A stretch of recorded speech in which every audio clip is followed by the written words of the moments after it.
We've been their captive audience. When President Trump sought to earn the black vote, the Democratic Party leaders went crazy.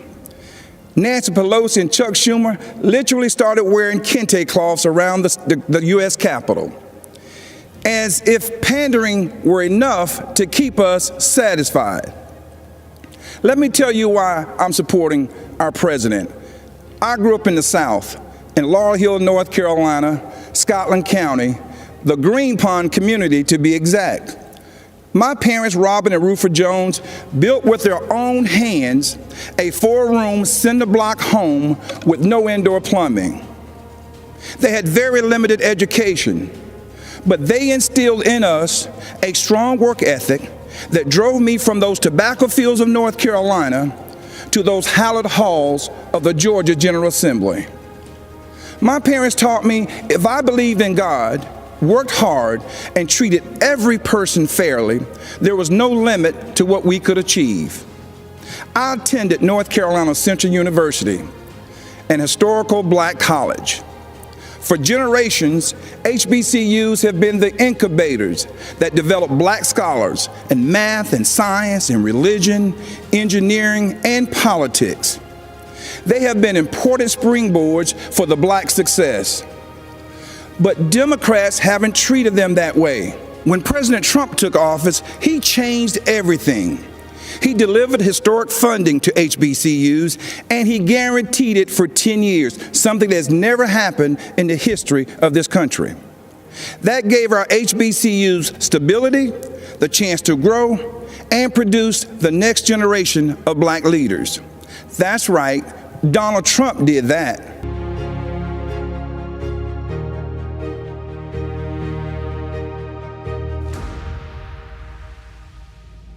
Well, Donald Trump has done more in the last 3 years for African Americans than the Democratic Party and Democratic presidents have in my lifetime. Give you an example, it was Donald Trump that actually supported and passed the Prison or the Criminal Justice Reform Act that's literally letting thousands of black people out of jail. The Democratic Party left me. I didn't leave the Democratic Party. I refused to put partisan politics before the American people.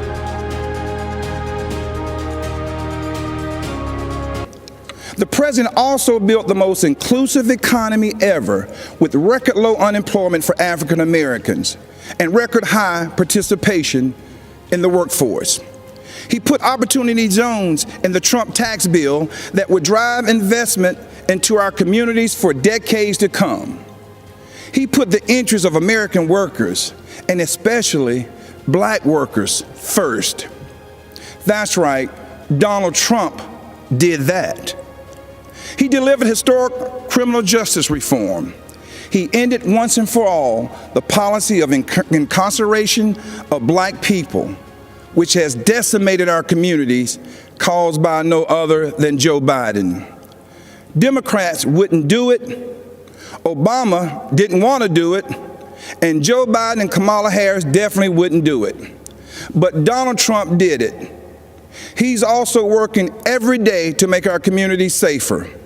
As a former executive of DeKalb County, Georgia, I directed one of the largest public safety departments in the Southeast. I've seen tragic shootings on both sides.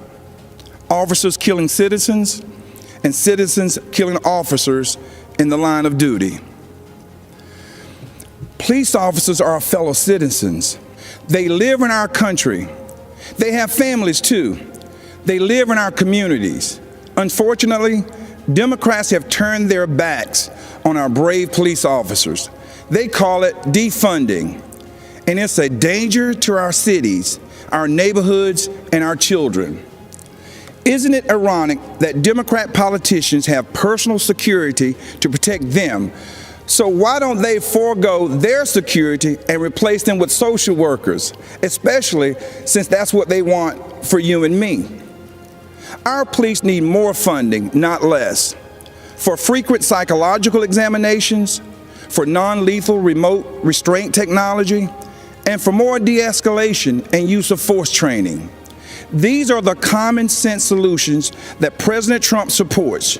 True, sincere police reform. That's right, Donald Trump did that too. Education.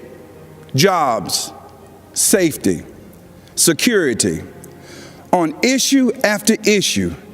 And in just a single term, he destroyed these negative forces that have victimized the black community for decades.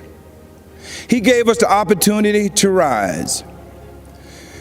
Now, you know, when I made the public announcement of my support for President Trump, all hell broke loose. I was threatened, called an embarrassment, and asked to resign by my own party. Unfortunately, that's consistent with the Democratic Party and how they view independent thinking black men and women.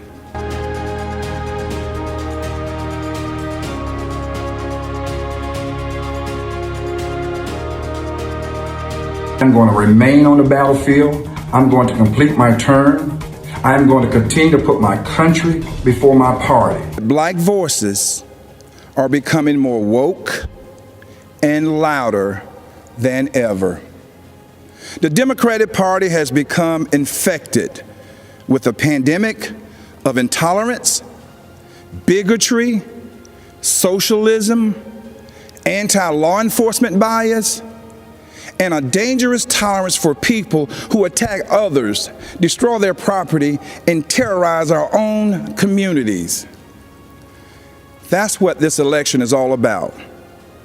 And that's why right now, more than ever before, America needs Donald Trump in the Oval Office for another 4 years. God bless you, and vote Donald J. Trump.